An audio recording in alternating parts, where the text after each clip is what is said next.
Okay, starting with there we go.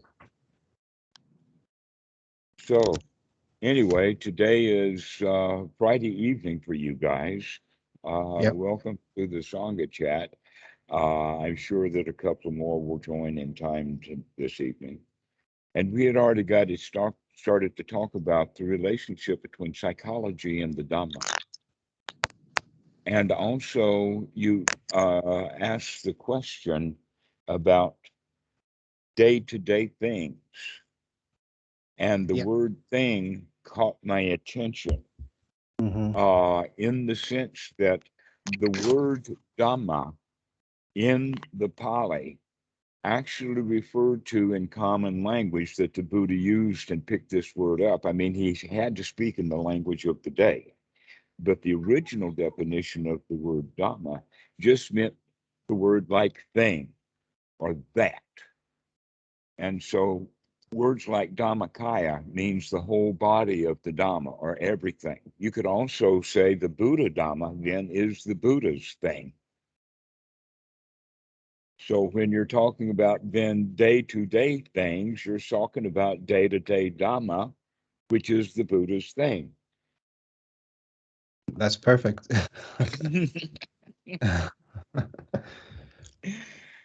That in fact it is very Western meditation mentality, and I think part of that has to do with using the word retreat. That we make meditation a big deal, and that in fact the word meditation doesn't even belong in the vocabulary. That meditation is something that has a word has been borrowed from Catholicism, but what they're doing is not exactly the same thing that we're doing, in the sense that, yes, there is one quality of meditation that is similar, and that is over and over again practice or spending time at doing it. And this is really all about skill development or practice. Over and over and over again, we practice the same thing over and over and over again. That in fact, if you begin to listen to the recordings that I do, I just say a few things, but it takes hours and hours to say a few things because I say them over and over and over again. Because that's one of the major teachings is that we have been spending many, many hundreds of thousands of mind moments rehearsing unhappiness. Mhm. We have been talking to ourselves on a moment by moment basis into feeling bad, and now it's time to practice talking ourselves into feeling good. This is the major teaching of the Buddha, but it's hidden inside the language of dukkha, dukkha nirodha.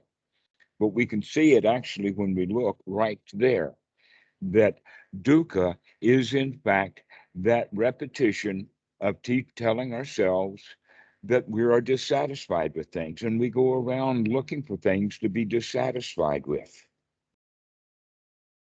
Ah, Robert, welcome.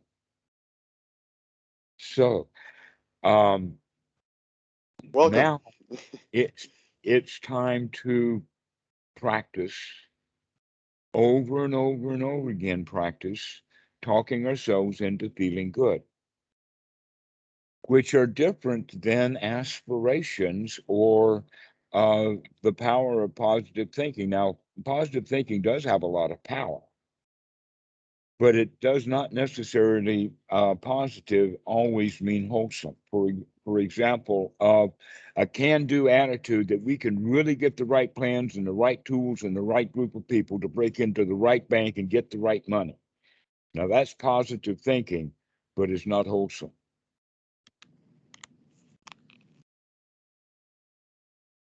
You see what I mean? It's not wholesome thought to break into a bank, but Yep. we can have positive thoughts about get her done. So um, let's look at more positive thoughts. Another way of looking at it is that oftentimes positive thoughts are not real. They're aspirations or we want something. So in fact, we actually practice talking to ourselves about things that we don't have that we should have. That's the danger of aspirations, that we actually are talking ourselves into feeling bad, just like we always have, but now we're using positive aspirations to feel bad. And also being dissatisfied with what we do have. Many times students have said, oh, well, I've been practicing joy, like you said, but it never was enough. I really didn't feel it.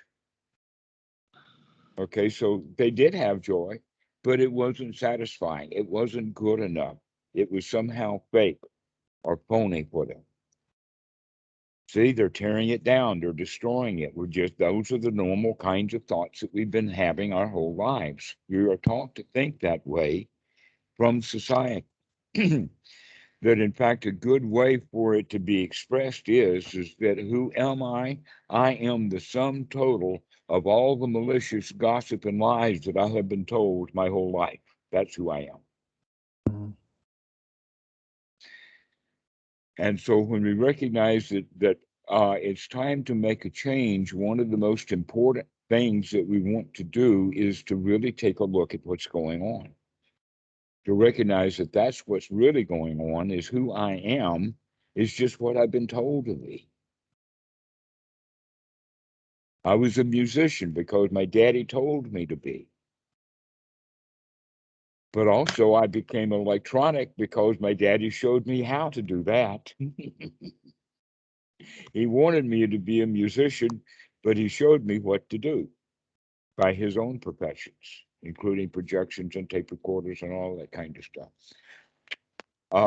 And so when we realize that the way that we live is a habit pattern that we have picked up and we repeat it over and over and over and over and over again, that now is the time to make a change, is to wake up to that stuff and recognize that we can make a change, that we can actually think thoughts that are worthy of thinking and feel the feelings that are associated with that we literally can learn to feel the way that we want to feel, rather than feeling the way that we were taught to feel.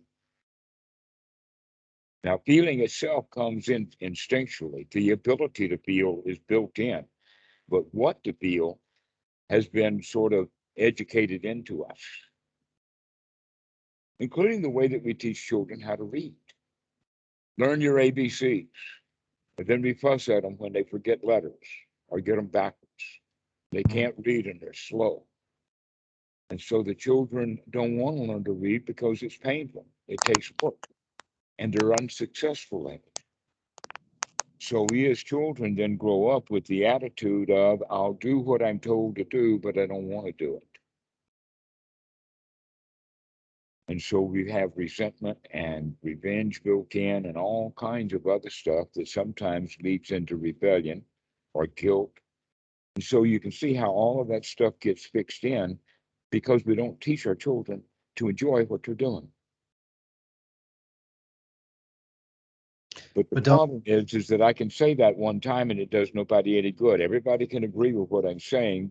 The problem is that they don't practice it. Go ahead. Yeah, I was just going to say, this specifically is something I've thought about a lot, and also with my partner tried to practice. We've been trying to practice with our children, and it seems to me that that I don't know if this is the same thing, but by just in their natural state, they're children are more in the moment. They're more like, if I think of my 6-year-old, like he will be so engrossed in what he's doing that he's lost to everything outside of the world, and everything that is outside of that moment of what he's doing, and that's like all that matters in that moment. And so whereas I think as you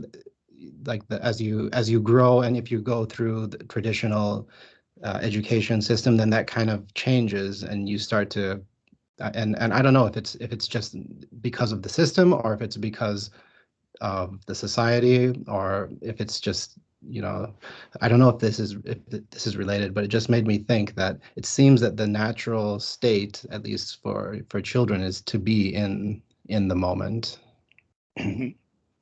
So yeah, And sometimes engrossed in the moment. yeah. Mm-hmm. All right. This reminds me of something that we can pursue and we start off with it in the sense of, you have probably heard stories about a Zen stick. Do you know what a Zen stick is? I don't know. Okay. It's about a meter long piece of a bamboo, less than an inch thick, so that it's very handy to carry, like a walking stick.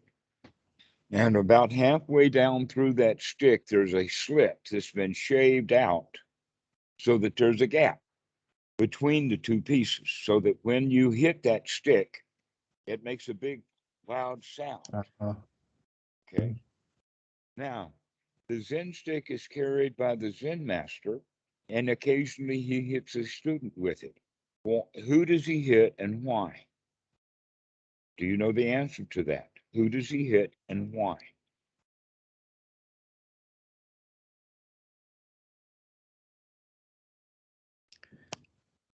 I could guess, but Yeah, that's what I'm trying to get you to do. Okay. Start So thinking about stuff. all right.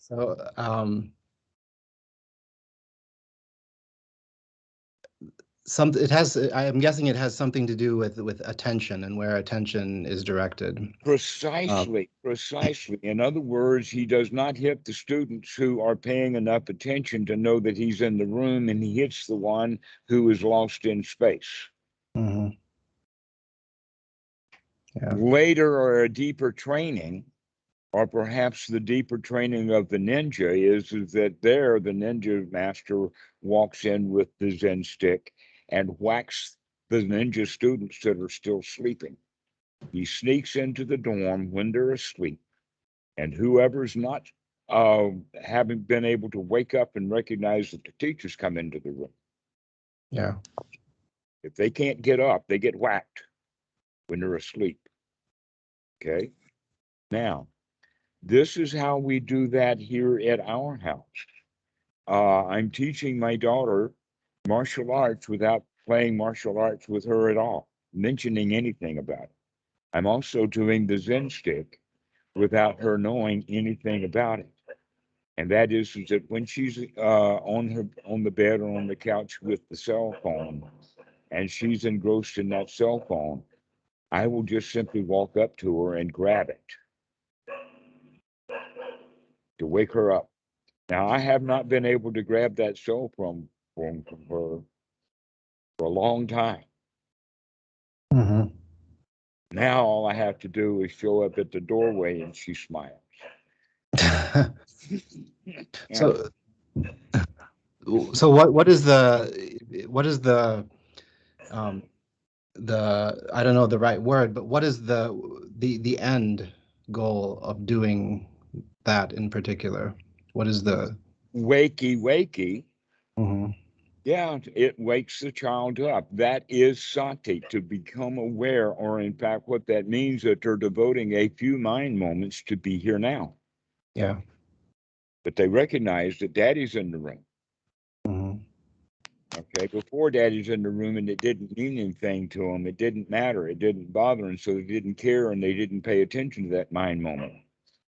But if they're in danger of having daddy tickle them, or grab their toe, or grab their cell phone, or play with them, then they begin to join the game. Mm-hmm. In other words, they begin to wake up, to start watching what's going on, to become alert. This is actually Dhamma teaching, without having to teach the Dhamma at all to a child. You can't just tell the child wake up and expect the child to go wake up himself, but you can surprise him into waking up.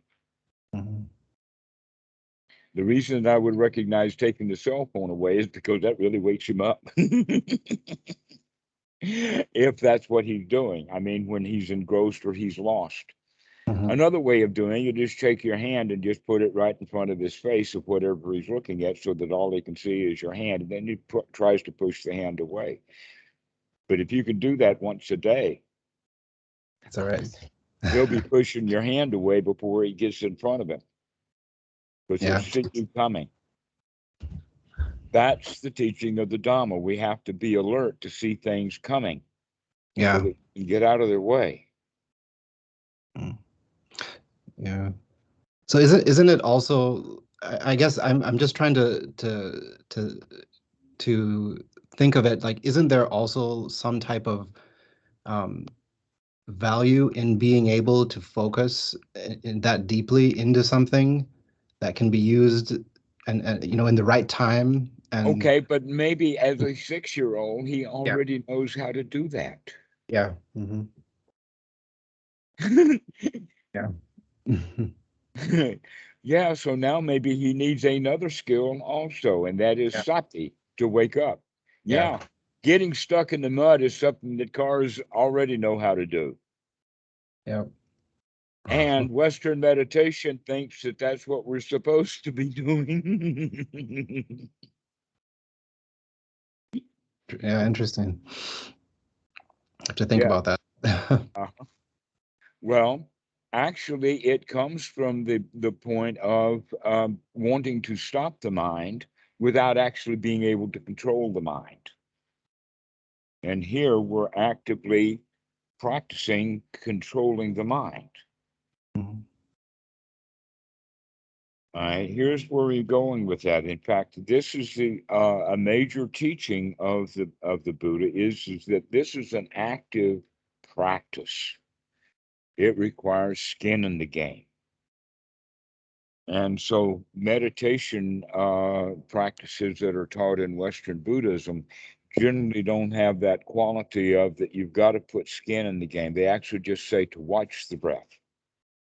But in the Anapanasati Sutta, it says mindfully breathe in long. Mindfulness here is not just mere observation, but it is taking the effort to do that.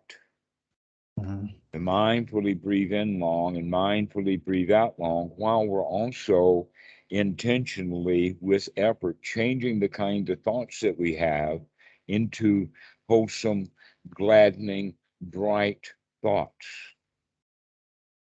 And basically, by taking the long, deep breath, that puts us in the direction of being in the senses, to being awake, to be here now, as well as the thoughts that we're redirecting out of the past and the future into right now.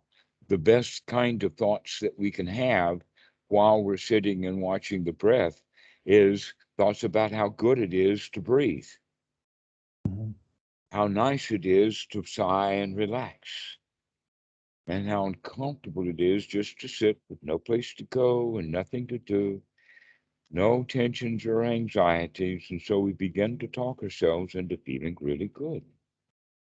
And we have to practice this over and over and over again. But it also means that we're bright and shining because we are on top of this to remember to keep the thoughts wholesome. Because if we forget, they will go back into the same garbage pit that they've been trained into for the past few years. Yeah. And so we have to remember over and over and over again to never mind all of that stuff. Start again, come back.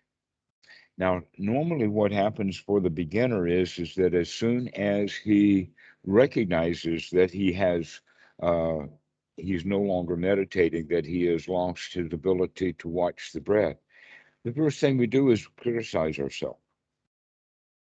Why? Because that's what we're in the habit of doing, is we make a mistake and then we hate it. Yeah. That we think that we are the mistake. We judge the mistake as bad, and then we fuss at ourselves for being bad. And then thoughts like, oh, this meditation is hard. Oh, this is a monkey mind. that in fact Monkey Mind Day is normally reserved for day 6 of a 10-day Goenka retreat, where the kids all just recognize that they're insane with this monkey mind. Why? Because they're paying attention enough to it now to recognize what a mess it is in there. And it's almost like that there is that it's a monkey mind because the monkey is being chased by a monster. Somewhere in there, there's a kind of a monster, not recognizing that the monster was let in the door and invited in. And that monster is all the lies and all the gossip and all the shoulds and woulds and coulds that we've been told. In other words, it's our own set of rules that becomes our monster.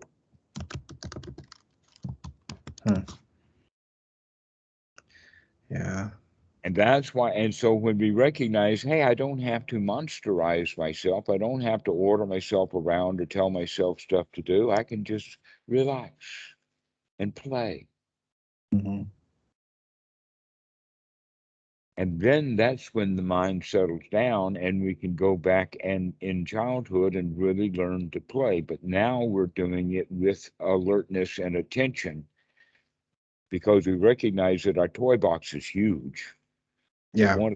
One of the prize items in our toy box is this brand new human toy with a real human brain.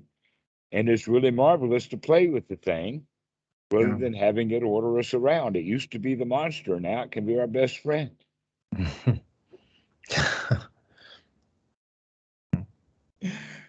But we have to begin to remember and to practice, to rehearse. No excellent musician ever got on stage and wowed his audience without rehearsal. No play is ever pulled off well without rehearsal, especially a dress rehearsal. And so basically what we can say is that our daily practice of sitting meditation is nothing but a dress rehearsal for the performance of living one's life. Interesting. Dress rehearsal. It's a dress rehearsal for the performance of one's life, except that if you keep performing and rehearsing and performing and rehearsing, you get very, very skilled at it. And then you can go about it, go out on stage and have a ball. Because you know the script so well that you've rehearsed it so well that it becomes natural. And so now the audience is really wowed with how much you're enjoying playing the part. So that's when it becomes play. Your life becomes play. First is practice, then performance, and then play. Think of those as the 3 Ps. Practice, performance, and play. Yeah. That's a good way to remember it. And so basically what that means is that your whole life becomes music. Your whole life becomes music, and we have to practice music, and then we can perform music, but we begin to perform it so well that now we can just play with it. In fact, that's what the heart of jazz is just the musicians are just playing with the music they already performed. Improvisation and just all over the place. And yet a life, we think, is a up, 2, 3, 4. Life is a march. We got to go someplace. We got to get from here to there. We got destinations and goals and all of that kind of stuff.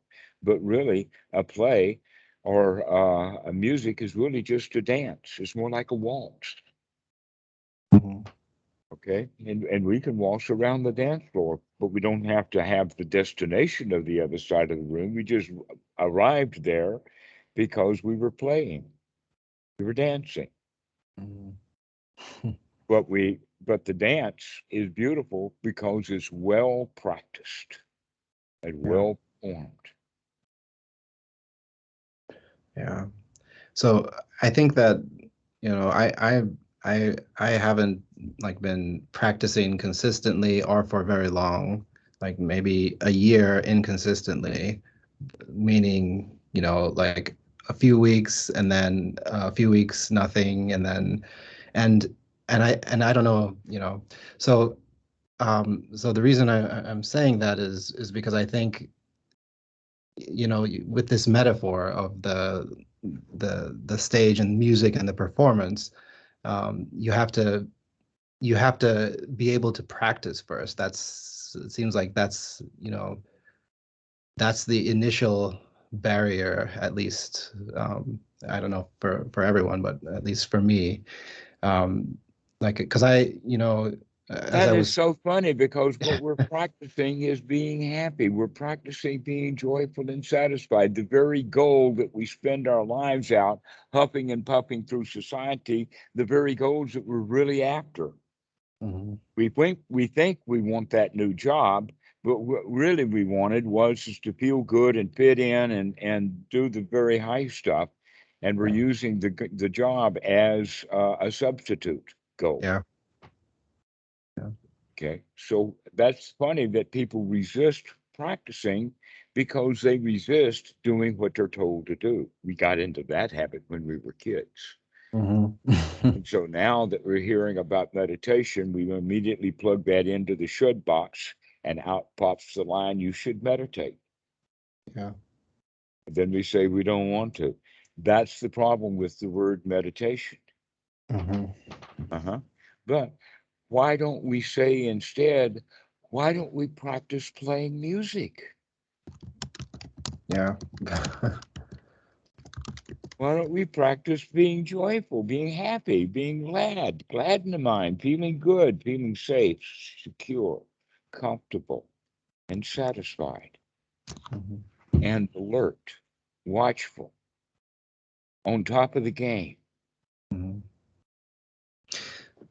So this is, can I, so this is making me think of something else, since this metaphor of game. So, um, for any game or any music, there's the practice, but there's also the, like, if I were to give like an actual example, so like I've played chess for fun for a while, and it's purely just for fun. So it's a short game that I can just play quick games anytime for fun, and so it's not like to some end of like getting better or, you know, but and so but so there's a certain kind of point that you can develop, with just your natural given ability and talent, and you can have fun, but you can only achieve a certain level of awareness within that game, and you might be able to develop or become more aware if you have more knowledge, or more you're able to become aware of more ideas, and then you might develop greater awareness of it. But if you're just playing and practicing it without having any kind of external knowledge or information, it feels like it's limited, in that there's only so much that you can um, be aware of within that game. And I don't know if this, how this relates, or if this can be related to what we're talking about, but it's just making me think that we need to, there must be some way of having, I guess, more knowledge to further to deepen your awareness. And I don't know if that's true or not, but A- Oh, absolutely. That's why you're here. In yeah. fact, when you're using the perspective of chess game, there's quite a lot about that. Hmm. One is that you need a worthy opponent, Hmm. and it's possible for two kids to teach each other chess in a Hmm. way that one kid can't learn to play chess by himself. Yeah. Okay, that both of them have the same books, they share the books, but when they play, they try various things on each other, and they actually learn to play chess by playing with each other. That's Yeah. possible. Hmm. And not only is it possible, but it's possibly one of the better ways of learning chess. Another Yeah. way of learning chess is from a teacher who is going to set you up and let you win, and then set you up again, and then let you win again. Yeah. But that becomes contrived. And not only that, but the teacher really doesn't want to do that, because, especially if he's really good at chess, because chess masters do not want to play with beginners because they start to get sloppy Yeah. because they're letting the students win. And so not having that mindset. So there's a whole lot about the point about chess. Now let's take that and put that into the Dhamma situation. Mhm. That it's unlikely for two people together to teach each other the Dhamma, because they will wind up arguing with each other. It's almost like that they will not be able to play chess because they'll tear the chessboard up and throw pieces at each other instead. So in that regard, the Dhamma does need a teacher. That this is, in fact, something that was very, very interesting about what the Buddha taught. And it also came out in the time of, there's a sutta about when Ananda was out on Bendabat shortly after the Buddha died, and the Brahmin was asking Ananda, what is the difference between the Buddha and the monks that are left? Okay, what is he higher than them or better than them? What have you lost? That kind of stuff. Mhm. And Ananda's answer is that, except for only one thing, we're all the same. That he is at the same level as everyone else. When you're free from suffering, that's all there is to it. And that the one distinction is that he found that by himself. That was the unique quality, is that he was able to gain. Now, he also said that this happened before and since. He recognized that he had found an old path, that he'd only discovered a path. He did not invent it. Yeah.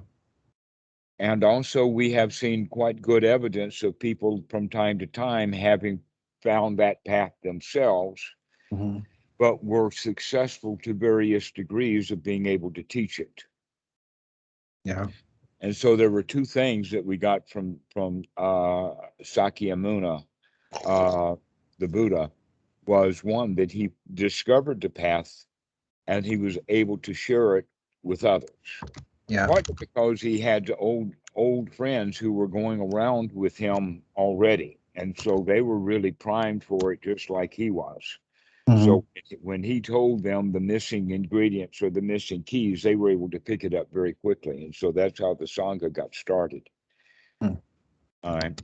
So that goes back then now to the fact that it's been a lineage that has been passed down over and over again for 2,500 years.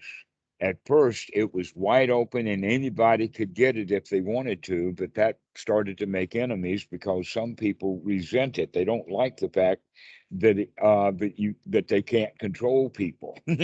Some people really want to control other people, and those are the kind of people who don't like the fact that if you wake up, you cannot be controlled.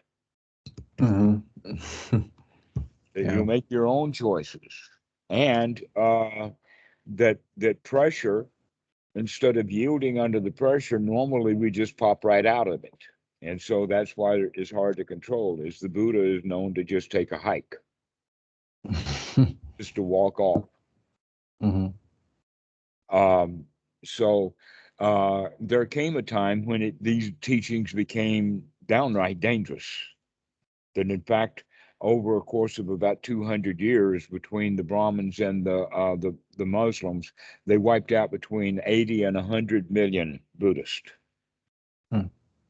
Or at least that's how many disappeared, because a lot of them went north, a lot of them went east, some went west, and they'd scattered, and some just took their robes off but didn't take their mind off. So is that how do we know that number? That's, I mean, that's a huge number. Well, it's a well-known and estimated number. In fact, some Yeah. estimated at 80 and others estimated at 100, and it happened between 1200 and 1400 AD, Wow. as well as the deforestation of India. Yeah. Cut down all the monks and all the trees. Oh, yeah. And so since that time, it has been more surreptitious. It's been kind of hidden. But starting in the 1930s, Bhikkhu Buddhadasa challenged the mentality of keeping it secret anymore and started letting it out in public in Thailand. Mm-hmm. And so there's a whole set of stories about that that's very interesting. But the point is that that's what we're doing here is that Buddhism is being let out now to the West. The real teachings of the Buddha that has been kept secret within the Sangha being covered up by what you would call the religion of Buddhism. Mm-hmm. That the religion of Buddhism is in fact more like an ornate box that is a puzzle box that you have to press the right buttons in the right sequence in order to open the box to get the real prize of the triple gem inside.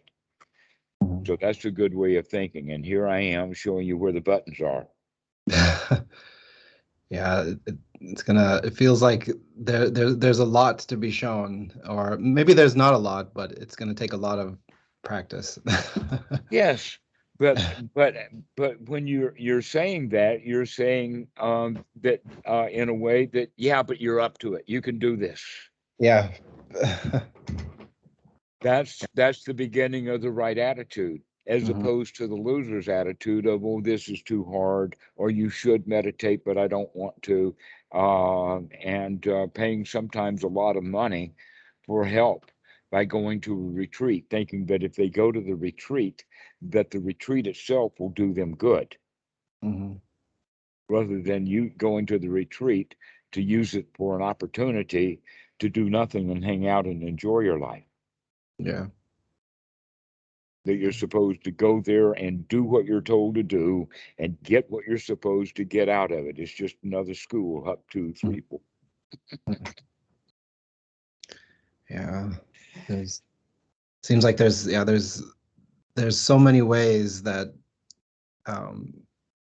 just as you're saying, just to be able to just sit and enjoy can be twisted into something else. It's very, very kind of very tricky. It seems like it can be. That's exactly right. Yeah. That's exactly right. So if we continue the way that we were and have gotten into the pattern,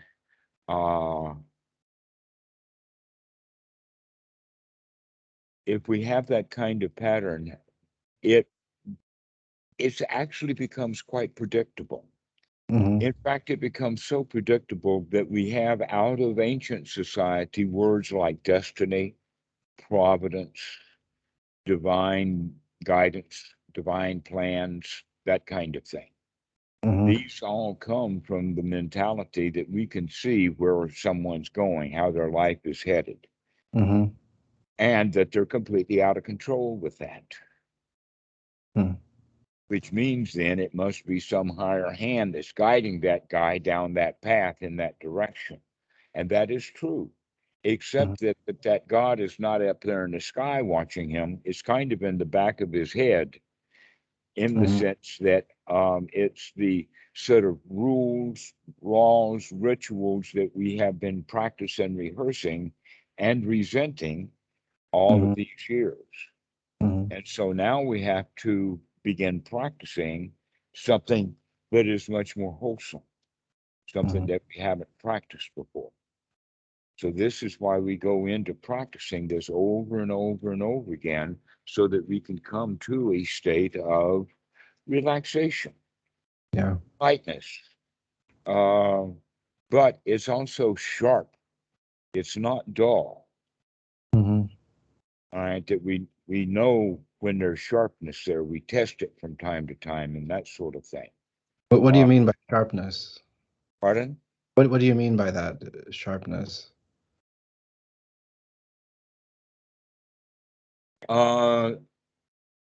Here's an example. Mm-hmm. Whenever there is lightning that strikes very close by, almost everyone, including the dogs, the chickens, and the people, will jump when Mm-hmm. that bolt of lightning strikes, followed immediately by the thunder. Yeah. And as that thunder cracks all around them, everybody jumps except the old man, who is aware that he's in a lightning storm and is looking for it. And Mm-hmm. when that lightning strikes, he knows that that thunderclap is coming right now. And he just sits there and just is marveling at all these people and dogs jumping up into the air out of fright. Yeah. Okay, Yeah. so that's an example of it. Mm-hmm. Right? Mm. Is that most people are not aware of what they're doing. They're ignoring the rain. They don't recognize that they're in a thunderstorm. And then they get surprised when lightning strikes. Yeah. Yeah. Yeah. But that happens many, many times in the day. Mm-hmm. All little tiny lightning strikes going off. We live in a thunderstorm. Yeah. And Uh, so if I can just relate this to like just my experience. Um, so living in a in a family, it's a very, I think it's, as you said, the Dhamma, it means the thing or something. I don't remember, you were talking about the etymology and things, and I had asked about daily things, and so there's so many things in right. family. Daily lightning strikes, daily Exactly. things. Yeah, and so something that this is making me think of is, you know, each individual in that group, or in any group, I'm sure, you have different kind of awarenesses and different areas that you're more aware of, certain types of lightning. I don't know. I don't know if I can carry the metaphor further, um, but so if you're, kind of aware of different things, is there a way to, like, how can you, it seems like there's a way, there's you should be able to draw from each other, ideally, to to help each other be more aware of the different kinds of lightning strikes that are coming. And maybe I like, so specific example, my partner, she is much more aware of um, maybe there's, so for example, with my 6-year-old, when he sometimes he just has huge bursts of energy, and that's something that for some reason it bothers me, and so I will ask him, like why are you screaming or something like that, because sometimes he just has a burst of energy, and so that's just one example, and so that's Yes. something that So bothers me. why don't you play chess with him? Why are you throwing the board up and throwing pieces at him? Why don't you play chess with him? Yeah, yeah. So yeah, exactly. And so she notices this, so she's aware of this. So Uh-huh. it's just this. So there's different things that we're aware of, and then to give a counter example, Well, maybe it's okay. Are you aware then that you don't like his burst of energy? yeah. I guess I am aware of that. I must Oh, be, all but right. in If the you moment, are aware, then and you can practice then changing your feelings, yeah. you can turn that from then a burst of I don't like his energy Hmm. into your own burst of energy and go play with him. Yeah, Go be a pretend monster. yeah, yeah. Yeah, exactly. That's a similar thing to what you know, my partner, she will say. And so yeah, I agree with that. And that's, yeah, definitely. All right. So now Totally, can I'm you totally with remember you. to do it? Can you Yes. remember to do it next time when Yes. he's full of energy? Can Yes. you remember to play with him even if he's not full of energy? Can you just remember to play with him? Yeah. Yeah. And you know, like I do. Let I him do. enjoy being a 6-year-old, and you can enjoy being a 6-year-old along with him. Yes, I do. I do that. But there, All yeah. right. But Okay. Well, even when but there's the now light, you're doing it just absent-mindedly and on your own, and just as the time occurs. Now you can do it mindfully. You can yeah. do it because you remember that you're going to behave with him differently than you were in the habit of dealing with him. Yeah. That you can stop giving him your rules and start giving him your joy instead. Yeah. But that takes some practice. You have to practice this. Yeah. So yeah, I agree with that, and that's something I will practice. I'll if we, you know, I'm sure that will happen between now and maybe the next time we see each other, and I will try to remember and bring and You're going to try, huh? I hear that word every time somebody says it. I pick on it. It's a pet toy. okay. You're going to try. Huh? Okay. Yeah. Definitely pick on it for me. I, Yeah, we're looking for. I will I do that. plan on doing will. that. I can accept when you say I'm going to try doing that. That's setting yourself up for failure. Yeah. Okay, I will then. I will. All right. That's the kind of yes, because there is power in that will. I will do that, Yeah, I which think, is you know, the right attitude. We're yeah. working with the development of the right attitude, and the right attitude is that you can have fun playing with your kid. Yeah. Yeah, I will. Um, so can I just get back to what I was just going to say, you know, Yes, sure. I Sure. appreciate what you said, but I just wanted to say, um, so like that's something that I need to practice and be mindful of. But then there are other things that my partner, um, you know, we could talk about as well. But how can we, you know, I guess I'm just trying to think, you know, is there a way to think about this from, you know, thinking of the Dhamma and how to support each other, like how to support her for that she's Absolutely. struggling. Yeah. 100%. The Mhm. basic teaching of the Buddha is the answer to your question. Let's Mhm. go through it again. Dukkha, dukkha nirodha, which Mhm. means see that you have unwholesome thoughts about your family, about yourself, about your son, about your wife, and change those into wholesome thoughts. Mhm. So when you talk to your wife or girlfriend, you talk to her about how marvelous she is and how you love her so much and how you care for her and how much she helps you and how good this relationship is and that you really appreciate her and you just rub it in and you start practicing rubbing it in. Yeah. Yeah. Okay. Go for the wholesome thoughts. Mhm. Go for the fact that she's the absolute best thing that ever happened for you. Yeah. And keep telling her that. Mhm. And she'll become that. Yeah, that makes sense. I like that. And you know, I think that's something that I feel like I know, but it's good to talk and hear somebody else say it. So, because I guess, yeah, that's the good thing about.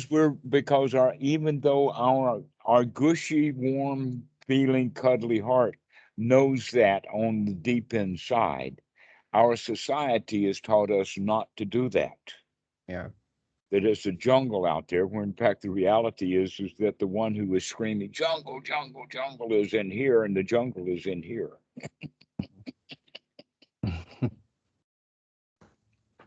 Yeah.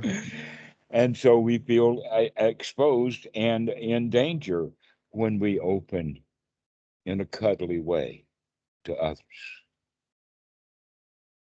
So, like an example, when Tam goes to the store, she'll say, "Do you want anything?" And I'll say something like, "Yeah, a kiss." That's all, because that makes her feel warm and gushy. So Yeah. this is nurturing. Nurture your wife in order to remember to nurture yourself. Nurture your son in order to remember to nurture your wife, in order to remember to nurture yourself. And now you've got a whole triple gem going here of nourishing. Mhm. And we practice this over and over and over again so that we can nourish the very one who slaps our face. It may take a while. You have to stop stinging first, but you don't have to hold a grudge against him for long. Yeah. Yeah. So what? Welcome back, Robert. Glad to see you. Good to see you guys. I was gonna make dinner, but I got too lazy. So, Lazy is good. yeah. If Gordon Gecko can say greed is good, then Dhammarato can say lazy is good. There you go. Lazy is good. No place to go and nothing to do, and everything is okay, not a problem in the world. And that needs to be practiced, Right. especially Yeah. by those who have things to go, places to be, things to do, hills to conquer, people to hurt, all of that kind of stuff of Western culture. They need to Yeah. learn Totally. lazy, but they are adamant that they're not supposed to be lazy. Even when they go on vacation, they don't vacate. Right. They go to a resort, spend a lot of money, work out, go to fine dining, dancing, jogging down the beach. And by the time they get all of that done, when they get back to work, they need a vacation from their vacation. Better enjoy the weekend. Yeah. When they could have just enjoyed the day and hung out. Yeah. But we kind of think that, oh, my day off is a special day. I've got to go do something special, when in fact, with the very special that you can do is nothing.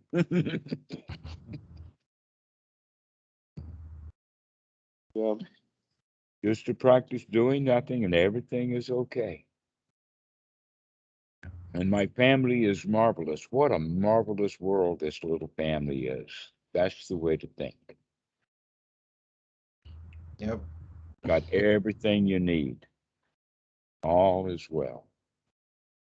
But you see, that's not the way that we normally think. We normally think about the way that we were taught to think. But now you're having the opportunity to make a change, but not a change, but the possibility of practicing making changes.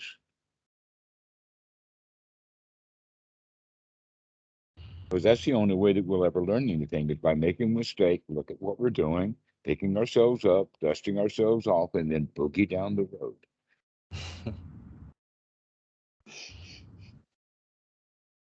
And it's learning how to remember to pick ourselves up and dust ourselves off, but we'd rather lay in the road in a pity party.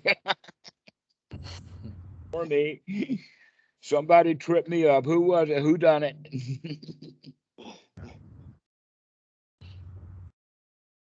So this is what the practice is really all about. The practice is about having fun, because we've actually forgotten how to have fun. And we think that the only fun that we can have is by playing sports, beating somebody at basketball, or weightlifting, or getting something done, and then we can have joy, rather than the fact that we can have joy by the very, very best skill is to be able to set things down. Yeah. And to stop trying to get our joy out of things and places and people, and start taking our joy, which was freely available to us all along. We just got talked out of it.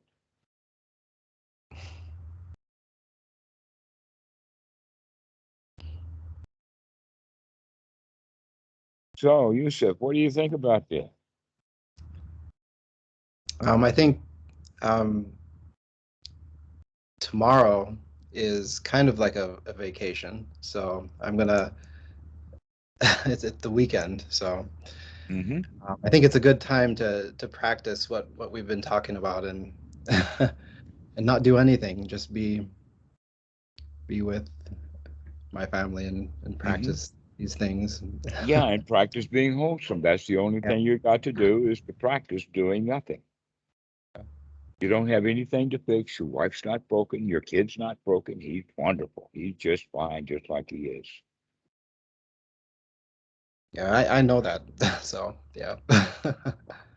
Yeah, So go enjoy playing with him. I Have will. fun. I will. Yeah. Well, Yeah. that's good. I think that this is a good lesson for you today, is to recognize that we do not have to treat the teachings of the Buddha as something special. Hmm. There's really nothing to it. That's a Buddhist joke, by the way. I just told. There's really nothing to it because there's this highfalutin word called sunyata or sunyata that means the void or emptiness, and don't understand that that's just a toy to play with. That there's nothing to it. Mm. What's the meaning of life? Well, there's nothing to it. Yeah. Nothing much there.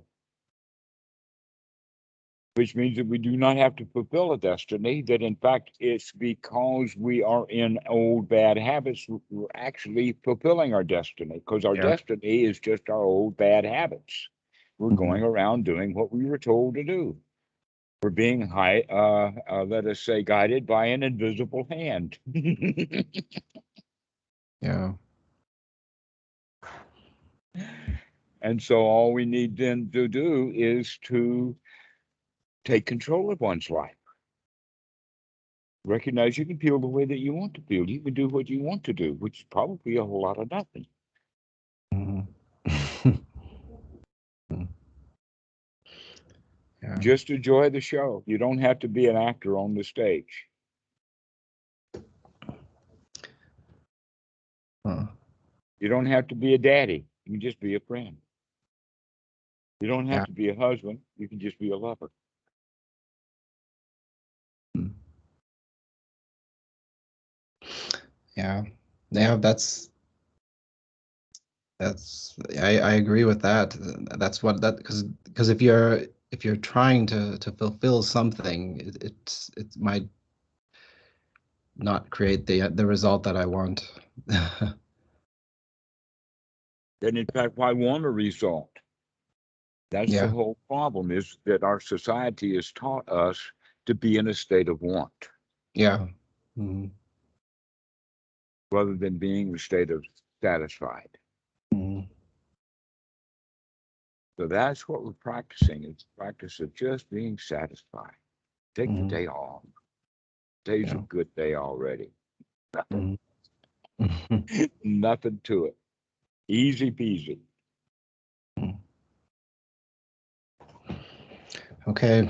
So every time the old machine starts up again, start watching that. That's the whole point, is watch what you're doing, because the mind is in the habit of cranking out a bunch of garbage, a bunch of orders, a bunch of shoulds, a bunch of instructions, and we wind up feeling bad about what we're telling ourselves to do. Yeah. Yeah, there's a lot of watching to do, I feel like. At least for me. Because it seems like there's more and more, I mean, that you kind of notice. So so I've got the work the work is cut out, so that's kind of exciting, I guess. Rather than not, I mean, just rather than not seeing that there's all that work to do. I guess that's how I'm feeling right now. So, and I think maybe if you're and I'm sure that, like, you don't know what you don't know, but I feel like you can get you can get an idea or an intimation of what you have to do. Okay, well, there's another kind of small way of looking at it. You're correct in what you're saying, but another way of phrasing it or another way of looking at it is that we don't need to know everything. We only need to know enough. And all we really need to know is that it's okay, Mm-hmm. that my life passes my test and I'm all right, Okay. that I have arrived, I'm okay. I've made it this far, so good. That's the important piece of information to have, is you're okay. Okay. Okay. You're not broken and need to be fixed. Yeah. I mean, what a relief that is. Think about it. Did you Yeah. already? So what about someone else who doesn't feel that way? I mean, there's people who struggle. Yeah, well, you're not going to be able to help them if you start Yeah. feeling that way when they do. Yeah. The only way that you're going to be able to help them is by being able to remain okay, Yeah. even when they tell you you're not, Yeah. or that they're not. That's One why it comment. needs to practice. Yeah, go ahead, Robert. I've been For a waiting for question. you. Yeah, I've just been thinking about something that's been happening in the last several hours. Um, one question is, what if, the other person wants something very unreasonable, you know, um, and it's hard for you to give them that thing because of how unreasonable it is, and and you can do it, but like it takes a lot of time, et cetera. But you want Well, to maintain the relationship with this person. So, sure.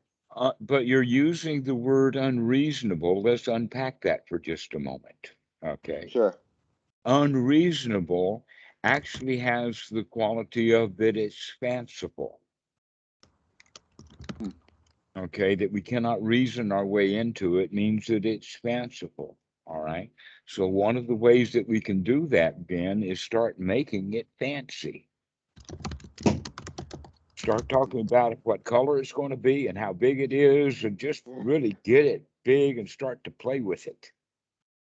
Okay. sure. And as you do and talk the person into it that way, one of the ways that you can then begin to do is with the questions and the techniques. You begin to ask some questions to where they too can see that they're playing with a fantasy, that it's unreasonable. Hmm. But you do it in a very playful, haphazard kind of way, nowhere to go. But if you think of them as unreasonable because their request is unreasonable, now you've gone down your own rabbit hole. Sure. I mean, how many times have you wanted something unreasonable? A lot. That's the point. We all go around wanting things, and it doesn't matter whether they're reasonable or not. The issue is wanting. Right.